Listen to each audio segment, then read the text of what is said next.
Keep silence. Hello students. Today we are going to see the expression for time of flight.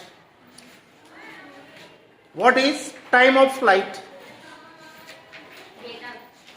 Time of flight. Flight means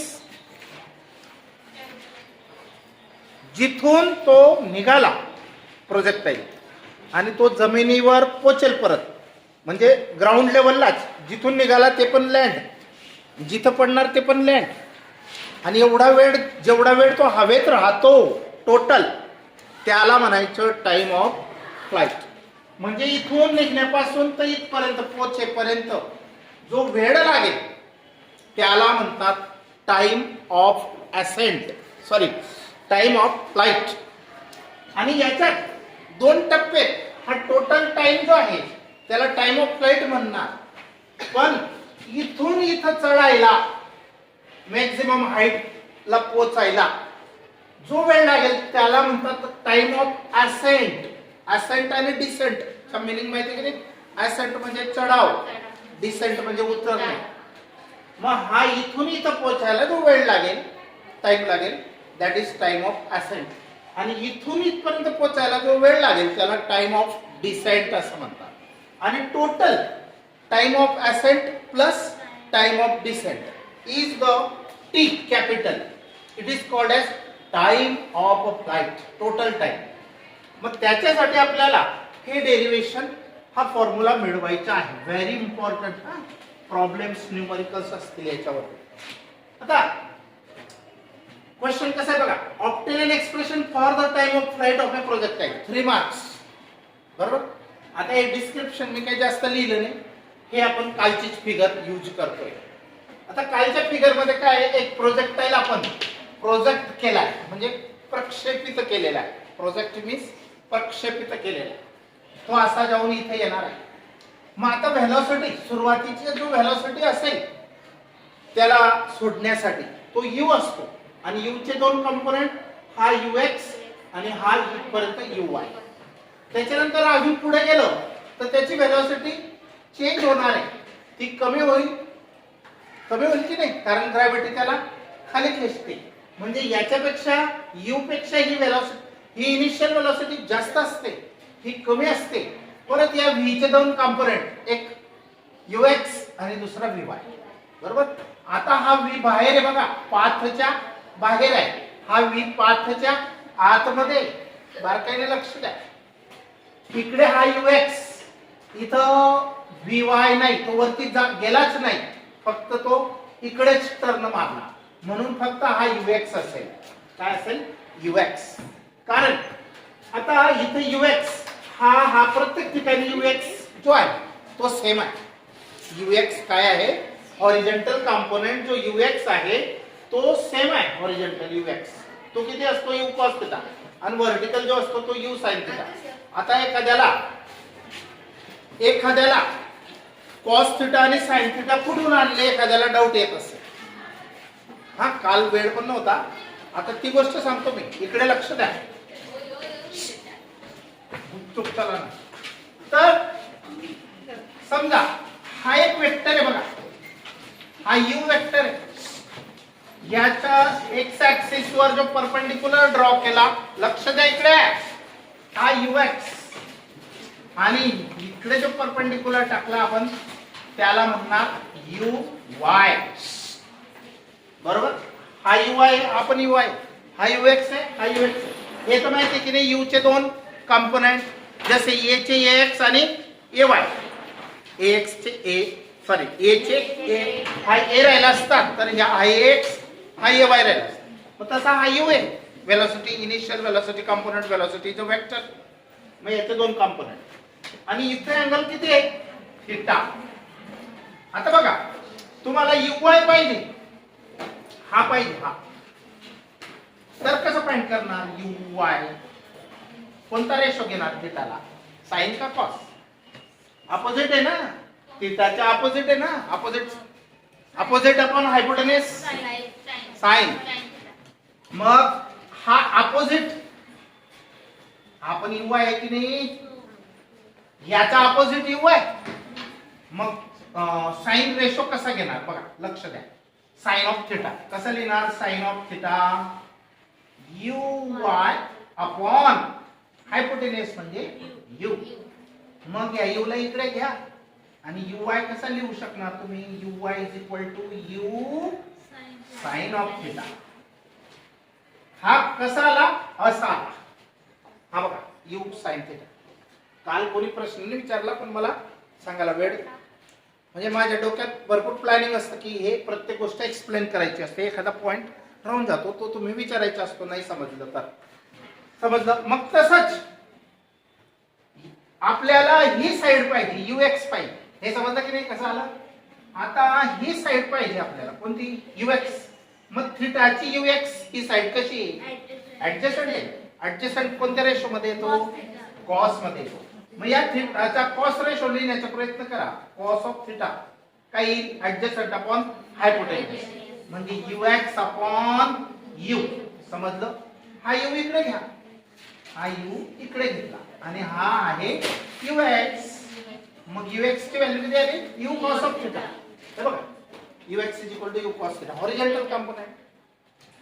आता हा u वरती तेव्हा हा sine theta मध्ये येतो, म्हणजे त्याची व्हॅल्यू uy ची काय येते? u साइन ऑफ थिटा आहे. लक्ष द्या, व्हेरी इम्पॉर्टंट पॉइंट की जो 12वी पर्यंत काही जणांच्या डोक्यातच उतरत नाही, कॉस थिटा आणि साइन थिटा. का बरं? तर जर असा असेल व्हर्टिकल उभा तर हा u साइन थिटा असतो, म्हणजे u साइन थिटा असतो आणि हा कॉस थिटा असतो. पण जर का असा असेल, लक्ष द्या, आता ही सिच्युएशन ही होती. जर असा असेल, असा वेक्टर आहे हा u, मग हा x ऍक्सिस आहे, हा y ऍक्सिस आहे, याच्या परपेंडिक्युलर इथं म्हणजे हा असेल ux, हा असेल uy, बरोबर. आणि अँगल थिटा कुठं असेल? हा असेल का हा असेल? हीच सिच्युएशन फक्त डाउनवर्ड आहे. थिटा कोणता असेल? ux आणि u यांच्या मधला अँगल हा थिटा असेल. हा काय असेल? थिटा. मग आता कॉस थिटा लिहिण्याचा प्रयत्न करायचा. हे माहिती पाहिजे, हे म्हणजे uy आहे, अपोजिट की नाही? हे uy आहे आणि हे ux आहे. याची काही गरज नाही, हा रेडी. आता uy पाहिजे ना आपल्याला, तर मग कसा लिहिणार? uy कसा लिहिणार? थिटाचा uy कसा आहे? अपोजिट आहे ना, मग कोणता ratio? Sine ratio. Sine of theta is equal to uy upon u. uy upon u. मग uy ची व्हॅल्यू काय येणार? u sine theta. uy ची व्हॅल्यू u साइन थिटाच येणार, बरोबर. पण हा अँगल असेल तर, जर हा अँगल बदलला तर अपोजिट साइड वेगळी होते. हा अँगल वर खेळ आहे सगळा आणि डायरेक्शन वर खेळ आहे, बरोबर. आता काही वेळेला हे तेच येणार आहे. आता काही वेळेला हा वेक्टर असा घेतला आपण, हा x ऍक्सिस आणि हा y ऍक्सिस, तर मात्र हा अँगल इथं असेल आणि तेव्हा सिच्युएशन बदलते, तेव्हा पण बदलते. हा लक्षात ठेवा, कसे काढायचे मी ते शिकून टाकलो. साइन कॉस अपोजिट, जो थिटा आहे त्याच्यावर लक्ष ठेवा. समोरचं पाहिजे असेल तर साइन, ऍडजस्टंट पाहिजे असेल तर कॉस यूज करायचा. नाही तर बरेच मुलं फसतात, हे डायरेक्ट येतात ना, कारण हे आपलं splitting resolution of a vector मध्ये हे झालेलं आहे असं. ओके, तर मग आता बघा, हा consider body projected with velocity u at an angle theta in the xy plane. xy plane मध्ये त्याला प्रोजेक्ट केलं प्रोजेक्टाईलला. मग u चे कंपोनेंट ux y, त्याच्यानंतर व्हेलॉसिटी चेंज झाली, ती v बनली u ची, तिचे पण कंपोनेंट ux vy आणि हा ux फिक्स राहील, तो बदलणार नाही. इथं पण ux च आहे. हा एवढा जो आहे तो ux आहे, हा जो असेल तो vy आहे, बरोबर. तर द इनिशियल व्हेलॉसिटी u ही जी u आहे can be resolved into components, into two components, ux and y. u can be resolved into two components, ux and ui ux ची व्हॅल्यू cos थीटा कशी आणली माहिती uy ची value u sin theta कशी आहे ती समजली. आता the horizontal component ux remains constant. हा जो ux आहे तो कॉन्स्टंट राहतो का? No one forces acting horizontally but vertically acceleration due to gravity is acting. So on ux no one force is acting, so it remains unchanged, remains constant, same. But the downward or upward, these components changes, हे मात्र change होतात आणि तो change झाला तर या v चं direction change करतो आणि हा v मेन आहे, हा मेन वेक्टर आहे, हे त्याचे कंपोनेंट आहे, त्याचे लेफ्ट राईट हँड आहे त्याचे, हा मेन हा डिसाइड करतो डायरेक्शन कसं टर्न व्हायचं. आता इथं हा v वरती खेचण्याचा प्रयत्न करतो, याचा रिझल्टंट वरती आहे म्हणजे हा वरती जाण्याचा प्रयत्न करतो, याचा रिझल्टंट हा रिझल्टंट v खाली म्हणून त्याला टर्न मारण्याचा प्रयत्न करतो, असं त्याच्यात हे असतं. तर बघा the horizontal component ux remains constant. Why? No one force is acting on the projectile along horizontal direction and the vertical component changes, but vertical component changes कोण vy आणि v चेंज होतो. मग आपल्याला एक रिलेशन माहिती v is equal to u plus at. आपल्याला y डायरेक्शनचा change होतोय तर y y y सफिक्स लावा, यूज करा विथ इथे ay जे आहे ते ऍक्सेलरेशन आहे. मग ते ऍक्सेलरेशन जर तो वरती जात असेल तर ग्रॅव्हिटीचे डायरेक्शन खाली असते, अपोजिट असते, म्हणून इथं मायनस जी म्हणजे याच्या जागेवर आपण जी वापरणार आहे कारण हे ग्रॅव्हिटेशनल ऍक्सेलरेशन आहे. त्याच्यानंतर uy ची व्हॅल्यू आपल्याला माहिती आहे u sin थीटा आहे. मग आता काय करायचं बघा, the components of velocity of projectile at time t. At time t म्हणजे काहीतरी वेळ झालेला आहे तो हवेमध्ये पोहोचलेला आहे at time t are given by vx ची व्हॅल्यू ux च असेल is equal to u cos theta आणि दुसरी गोष्ट vy is equal to v is equal to u plus at. हा तोच फॉर्म्युला आहे, फक्त ay ची व्हॅल्यू मायनस जी पुट केली, समजलं, बाकी सेम आहे जसंच्या तसं बघा, फक्त मायनस जी मायनस झाला ना म्हणून. मग आता uy ची व्हॅल्यू माहित आहे किती आहे, u sin थीटा आहे, uy ची व्हॅल्यू u sin थीटा आहे मायनस gt जसंच्या तसं आहे. Let it be equation number 1 बरोबर. आता द मॅक्सिमम हाईट जे ऍट मॅक्सिमम हाईट तो जेव्हा उंचात उंचावर पोहोचलेला असेल मी त्याच्यानंतर अजून उंच नाही जाणार आहे, तो टर्न मारणार आहे आता म्हणजे हा पॉइंट. तर at maximum height vy is equal to 0. इथं vy आहे का, हा vy आहे का, इथं या पॉइंटला vy नाहीये, फक्त ux आहे. का बरं नाहीये, तो वरती चढणारच नाही, तो टर्न मारणार आहे. मग वरती चढण्याचा प्रश्न नाही तर तो कॉम्पोनंटच नाही म्हणजे vy ची व्हॅल्यू काय असेल 0. मग vy ची व्हॅल्यू 0 टाकायचं, ही व्हॅल्यू vy ची 0 पुटअप करा बरोबर. ही पुटअप केली बघा, vy ची व्हॅल्यू 0, uy ची value u sin theta put up केली बरोबर. त्याच्यानंतर मायनस gt जसा तसा.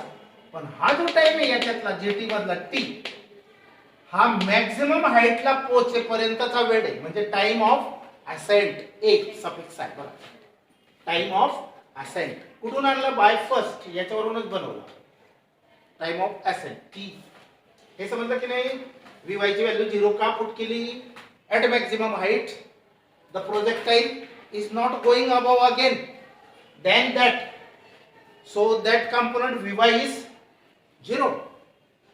तो 0 पुटअप करताच इथं uy ची value u sin theta minus gt.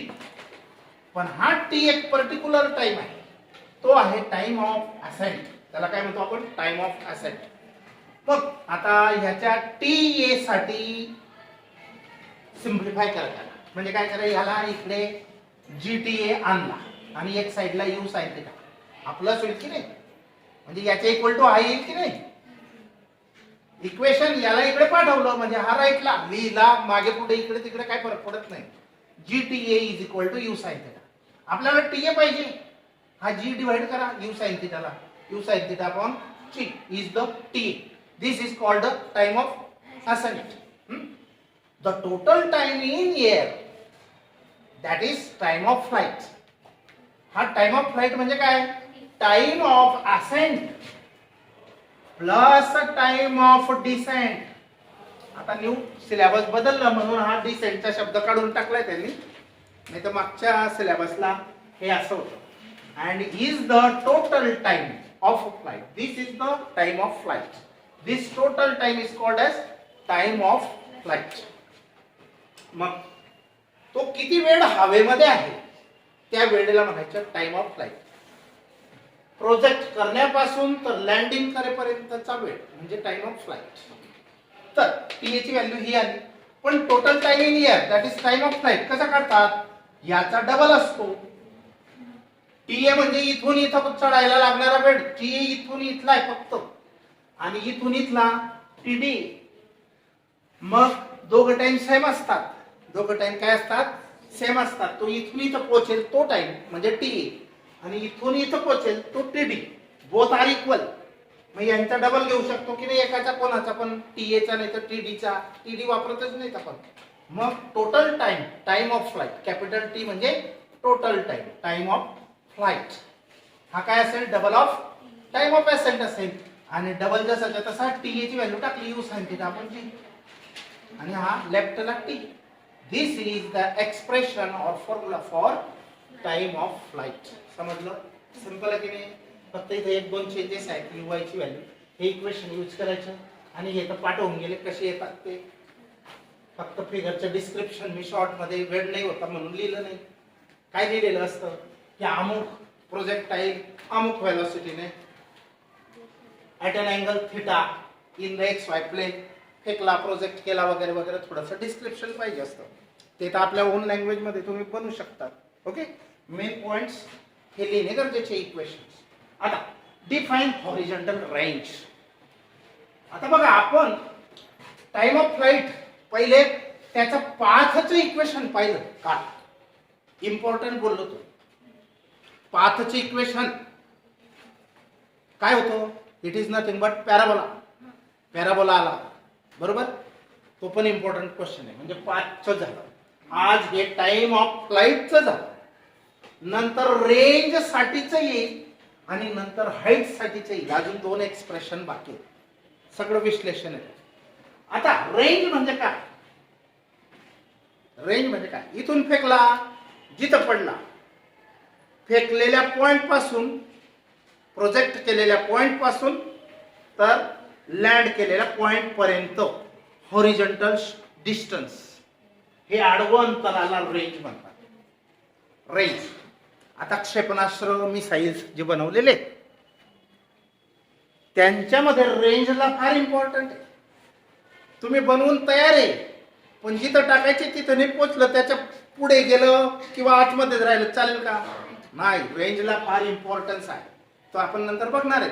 पण रेंज कोणाला म्हणायचं? ह्या पॉइंट पासून ह्या पॉइंट पर्यंतचं हे आडवं अंतर हॉरिझॉन्टल डिस्टन्स ला म्हणायचं रेंज. काय डेफिनेशन बघा. The maximum horizontal distance. Maximum म्हणजे जास्तीत जास्त.